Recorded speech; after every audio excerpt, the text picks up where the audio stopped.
I heard rumors about a video game console released in the early 90s that promised the most immersive games imaginable.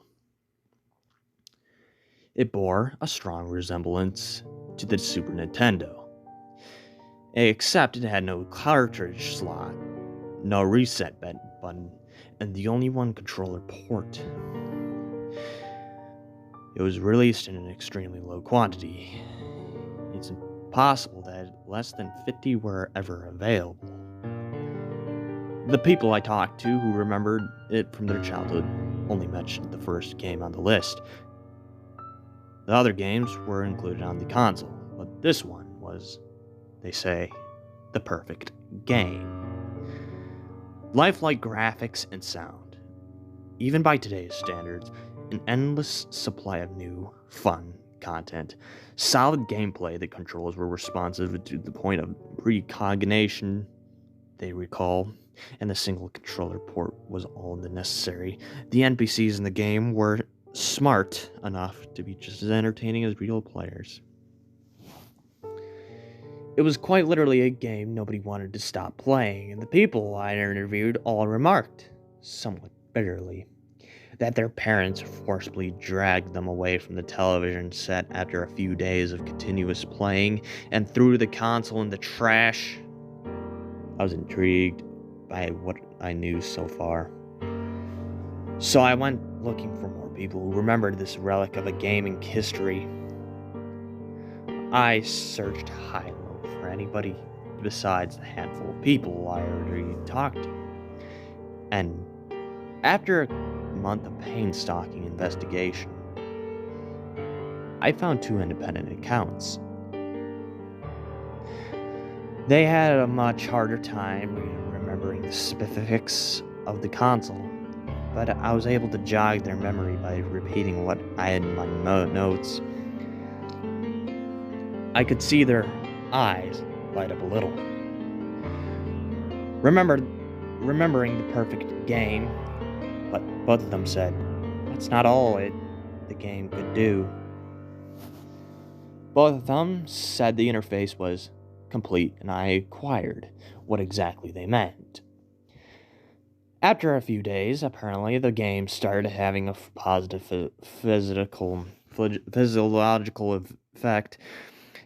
It was as if the actions done in game were giving the players exercise, and the player was able to go without food and water, seemingly drawing substance through items collected in the levels. However, after a couple of days, they had played this game continuously for a week by this point.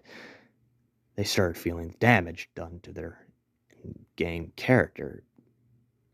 The pain was small at first, and only a slightly forceful reminder to be more attentive.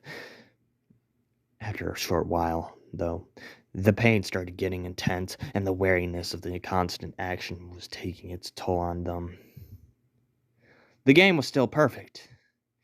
It was better than any high you can imagine, one of them said, but it was becoming physically exhausting to play, and they couldn't tear themselves away from it.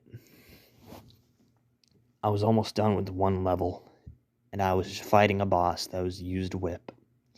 The other interview said, I remember the whip was a one-hit kill.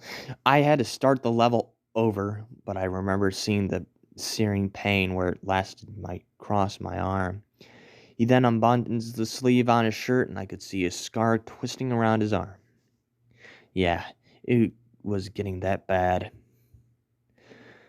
Both of them said their parents returned to the house 9 days into the marathon game session and forcibly dragged them away from the consoles and took them to the emergency room.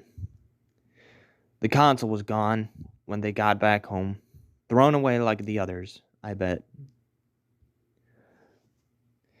I could not find any other people who even knew what I was talking about. The rumors had stopped there, and I was left with incomplete knowledge about where I could even find one of these consoles. A sense of dread settled in the back of my mind, though, and it felt it was necessary to pour through newspaper archives from that period. I was trying all sorts of variations on bootleg console and online database search, and what finally stumbled upon was shocking. There were 15 separate incidences of people found dead in their homes, sitting in front of their TVs with a bootleg looking console hooked up to it. They had a butchered appearance, most commonly with some found in pieces, and autopsies reveal that the internal organs have been disinvolved. One article remarked that the TV was just displaying static and that they could not get the console to power on. Local officials tried contacting the manufacturer of the console, but the owner's manual and the information on a sticker on the back of the console both referenced an address that led to the site of a warehouse demolished over 80 years ago.